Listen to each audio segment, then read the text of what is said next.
everyone, this is Alan from BMW Durham, back again with another video.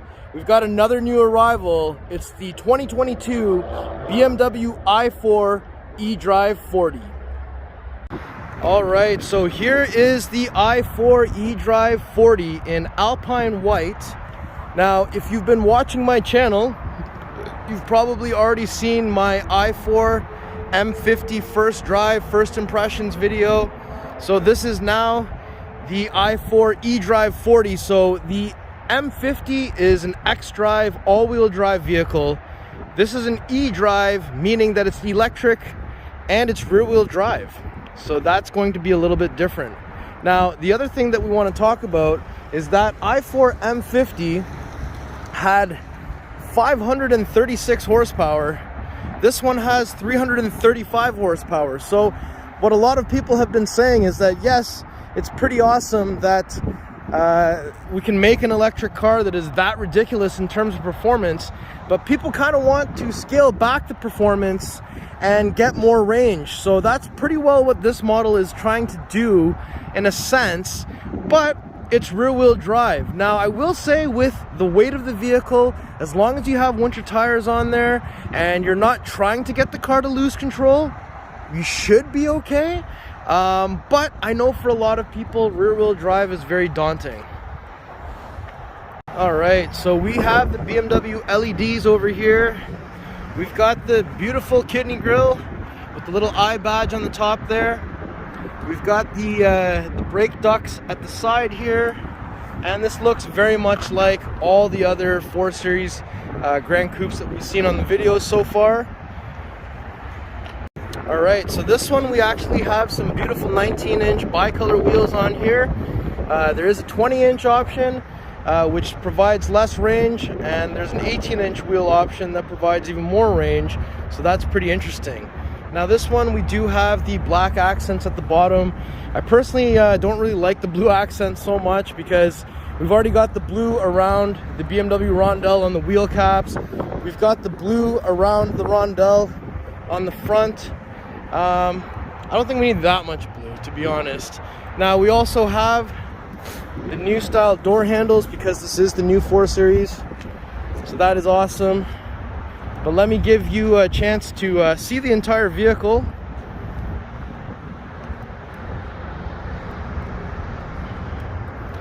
And let me kick my foot underneath the hatch here. So being the Grand Coupe, it is cool that it is in hatch. And once we open this, we do have these 2 cargo covers, one up here, one down here. And in the storage area, if we lift this up, so let me just move that occasional use level 1, level 2 charger that comes with i4 and iX. So there's some space down here. We've got Harman Kardon sound system. We've got a tire inflator kit down here that also has your tool kit with tow hook, wheel lock key, that sort of thing. We've got some storage space over here. We've got a grocery bag hanger on this side, and we've got a 12-volt plug. And then we've got the typical buttons up here to close and lock. But I'm going to just kick my foot underneath the car one more time. So let's have a look at that once it closes. Alright, so there is the Harman Kardon sound system. And we have black Vernasca leather in here. Looks great. We have some vents on the back of the center console. We've got some rear climate controls, and we have 2 USB Type-C charging ports back there as well. And if you've seen my other video where I sit in the back, the room is decent. Not amazing, but it's decent. If we enter from the passenger side, you do see the M door sill down there with the sticker still on it. And we have aluminum mesh trim in here, which looks great. And there is the massive curved display for BMW iDrive 8. We've got some blue accents on the center there to let us know we're in an EV, but very typical BMW stuff, which is always good. Alright, so I just popped the hood for the i4, and I just wanted to give you guys a chance to see what's underneath here. Not really a whole lot to look at, but we do have access to a few things. A couple different reservoirs and such for service. Right, and we do have washer fluid over here, positive battery terminal and negative battery terminal. All right, let's take a look. So if we enter from the driver's side, we've got some galvanic controls over here. We've got a hatch release down there. We've got full power seat. And we've got the beautiful iDrive 8 and heads-up display over here. So now what I want to do is, let's go for a drive and see how this thing feels. All right, so here we are. We're back in the i4. I'm going to just start the car. So there is the startup noise. And let's go for a little drive. So I'm going to start off in the comfort mode, which this vehicle still calls it the comfort mode. The iX calls this personal mode. So I'm just going to go up the street. So this has significantly less power than the i4 M50, but I am convinced that because this is an electric car, the torque will still be ridiculous. So I'm just in comfort mode. So I'm just going to punch it here. Yeah, so the torque is still instant and a lot. It's not as much as, say, the i4 M50 or the iX, but it's still more than enough. Like, you don't need to go much. Why do you need to go faster than that? You don't. It's fun, but you don't need to, especially if you bought this so that you can, you know, save money on fuel, which you will ultimately save all the money on fuel because it doesn't even take fuel, but you'll save money on charge and such. Now, let me just put it into sport mode real quick. And that's going to put it into, okay, so we are in sport now. So, I just want to see, because this is not an M performance vehicle, if it still does launch control, which I doubt it will, to be honest. Okay, so in this vehicle, you press the traction button. You actually have to use the iDrive controller to do something with it. And I'm going to put my left foot on the brake. I'm in sport, dynamic traction. I'm going to floor it. And no, there's no launch control. But the car is still... Okay, it doesn't have a launch control mode. It doesn't need one. It's not building boost because there's no turbochargers. And it holds the electric power before you launch, just the way that it did in the i4 M50. But the only difference is in the i4 M50, when launch control is active, not only did it say launch control on the screen, but the car starts vibrating to let you know that something's about to blow or something like that.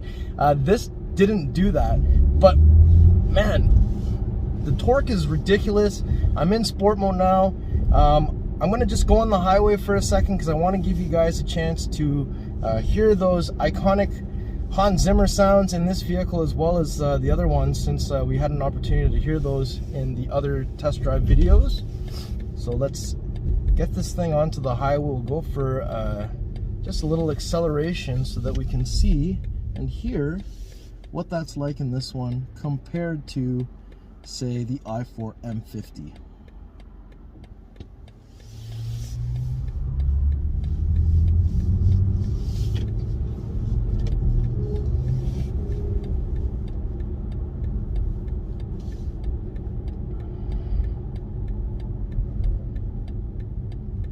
Now, another thing that I wonder, this being rear-wheel drive, is can it drift?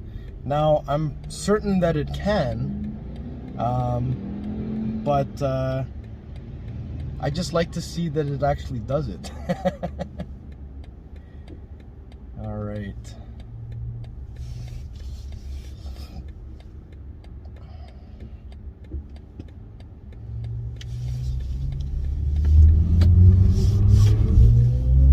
All right, it got a little bit loose, so it can drift. But it didn't feel like anything really cool was happening because I didn't get all the sounds and everything. I just heard it going like, all right. And I really wanted to get up to speed here, but there's like a traffic jam on the ramp.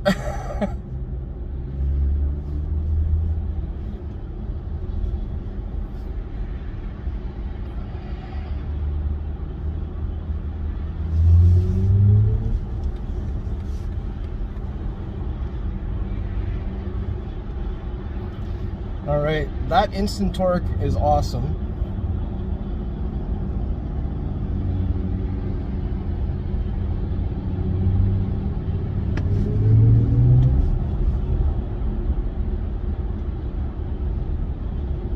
Okay, we're gonna exit right here. We just got on, but we're gonna exit right here so we can head our way back to the dealership. But I just want to get a chance to try that out. Now, one more thing I want to try out on this test drive is the one pedal braking, or one pedal driving. One pedal braking. Yeah, one pedal driving is awesome. I'm gonna just get it up to speed here. Despite this thing being rear-wheel drive, I mean, it's pretty stable. I think it's just because of the real weight difference with all the batteries, but since the batteries are placed at the bottom of the chassis, lower center of gravity actually works very well here. Okay, yeah, this can slide. All right, that was fun.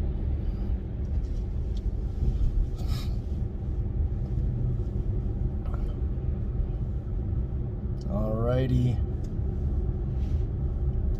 Now I'm gonna see if we can get this thing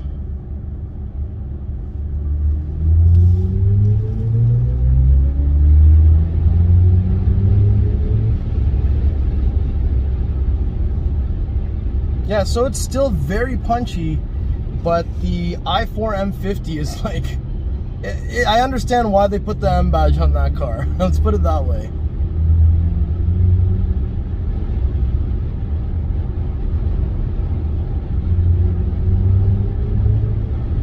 And one pedal driving feels fantastic. I don't want to get used to it yet because I want to leave that for when I have no choice but to get an electric car at some point in my life. But it is really cool. I'm already used to it, but I'm trying to like not not feel like so comfortable with it yet. Yeah, this car definitely boogies. There's more than enough power. I'm gonna imagine with winter tires on in the winter, this thing will be amazing, especially if you don't mind it getting a little bit sideways. I'm sure you can have a lot of fun with that if you wish. But with full traction on, I think this car won't let you drift at all. It wasn't even easy to drift with dynamic traction, so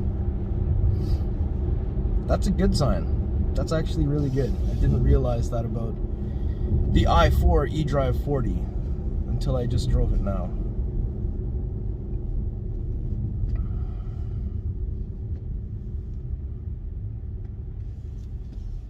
All right, so we're back at the off ramp and we just are going to drive back to the dealership. So ultimately, that's pretty much all that I think I wanted to show you in this video. Everything else we've already covered in some of my other videos, but just wanted to give you guys a chance to see how the i4 eDrive40 differs from the i4 M50. And I have to say, this is an awesome vehicle nonetheless. I really like this thing.